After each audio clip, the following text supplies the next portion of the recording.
All right, hi everybody. My name's Catherine Harrigus. I'm the Communications Coordinator at the Tennessee Bar Association. I'm here again with Berkeley Shores, our Director of Government Affairs and Public Policy, and we're here with another weekly legislative update, this time with a very special guest.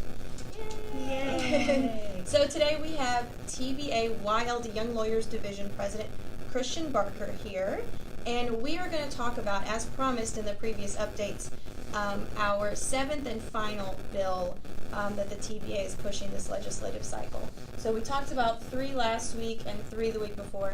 This is the 7th. It's called the Catalyst Bill. And we're going to find out a little bit about what that means, what that stands for, how it came about. This one is a really fun one. It's probably one of the funner ones to talk about. So we're going to go ahead and turn it over to Christian. Christian, tell us what the Catalyst program is first. Sure. So Catalyst stands for civic achievement through activism by students in the legislature in Tennessee. Sorry. Civic achievement through activism in the legislature by students in Tennessee. That's a good acronym. It is a great acronym, Catalyst.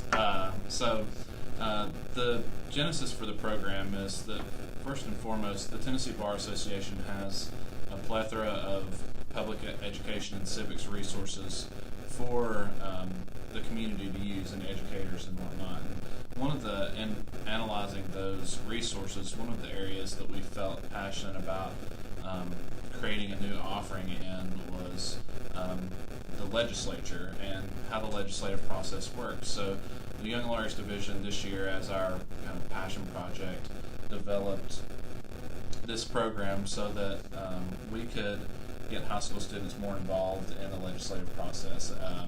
With the kind of increase in student-led activism across the United States and even in our state, we felt it was important to give a backbone to how students can become involved and what the actual steps are. So we created this program in a 2-part series. The first part is a curriculum piece, which was delivered to all social studies and civics education teachers in the state. And then the second part was a competition for students to draft legislation that we would select a winner that would be eventually proposed or partnered with legislators to potentially work through the system. So we're very excited about that's how this bill came about. Yeah, so we actually the TBA is actually getting to support a bill that was composed, at least in part, by high school students. In whole. I mean, they drafted it. The entire thing? Yeah. That's really cool. I honestly, I wish I had those opportunities when I was in school. That's really amazing. It is cool. So, first of all, which was the winning school for the bill that was chosen? Yeah, so the winning school is Chattanooga School for the Arts and Sciences. And congratulations. Yeah, Which they know, excited. but we are excited for them. And the particular students that were listed on the bill that was selected was the students are Fisher Latham, Lauren Tolbert, and Brevin Sims. So congratulations to you all. Well done, guys. That's awesome. We're excited about it. So, that gets us to tell us about the bill itself. What is the bill? What does it do? So the bill is associated with elections and voter registration, and the whole purpose of the bill is to automatically register citizens register them to vote when they register for their driver's license or get a driver's license. So if I guess teens get their driver's license at 16, then on the date of their 18th birthday, they would automatically be registered to vote instead of having to do that independently of obtaining their driver's license. Yeah. For those that are already 18, if they're not registered to vote, they would be automatically registered to vote, at which point their license renewed. Right. Oh, that's right. Yeah. Cool. Uh-huh. So tell us, who is sponsoring the bill in the House and the Senate? Well, so in the House, Bill Beck is sponsoring it, and in the Senate, Senator Atbury is sponsoring it. And they both have been very active in election bills, and Bill Beck even had a bill similar to this one last year, so he was very excited and thought this was a great idea. So we've gotten a lot of support from them, which is exciting. And probably your next question is, Yeah, where's it going to go? Yeah. What's the next steps for the bill after being introduced? So the next steps are, in the House, it's been referred to the Elections and Campaign Finance Subcommittee. And in the Senate, it's been sent to Senate, State, and Local Government Committee. And so it's actually, the bill has been placed on notice, which means it's on the calendar for Tuesday in the Senate, State and Local Government Committee. So that's awesome. So we're trying to get the kids out to to get to witness this in person and get to see, the debate, if there is any, and hopefully see the bill pass.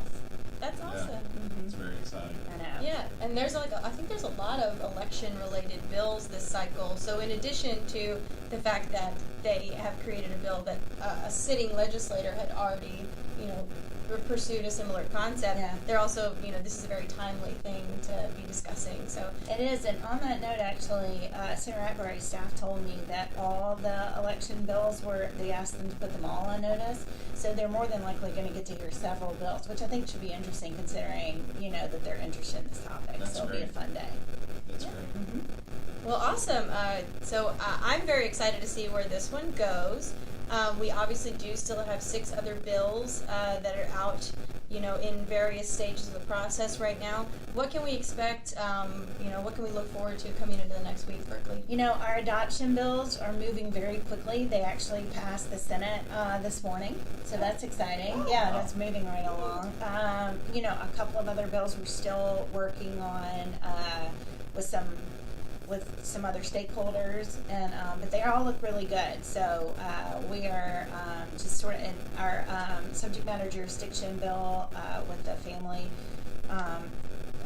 jurisdictional issue with the trial courts and the juvenile courts.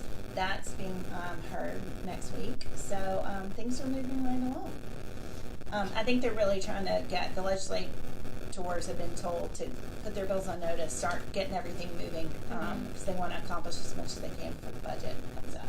It feels like this whole session is just flying by, like it's Feels almost that way, March. yeah. Except for the days are very long, but, but it does. It's good. I mean, can't imagine if you're sitting there, like actually in a committee meeting, it probably doesn't feel like it's flying by. Yeah. But anyway, so that's great to look forward to for next week. As always, if you do have a question about any of the bills, want to hear more detail, let us know. You can comment below. If you're watching this after the fact on YouTube, you can also comment there, and we would love to address your questions in the next update. And also, as always, stay tuned tomorrow in TBA Today. There will be a legislative roundup with all of the bills and links to all of them, so you can read more and find out, educate yourself on all of our bills. So thank you so much for joining us. Let me throw in a shout out as well. Also, if you'd like to learn more about the Catalyst program, you can go to tbacatalyst.org. Yeah. And that will direct you to the Catalyst website. So. Yes. Where you'll see more videos of Christian and me. Exactly. It's So, yeah. everybody wants to see. Shout out to the YLD. Christian, thank you for being here Thank you. today. Thanks for joining us, and we'll sign off. Thank you. Yeah.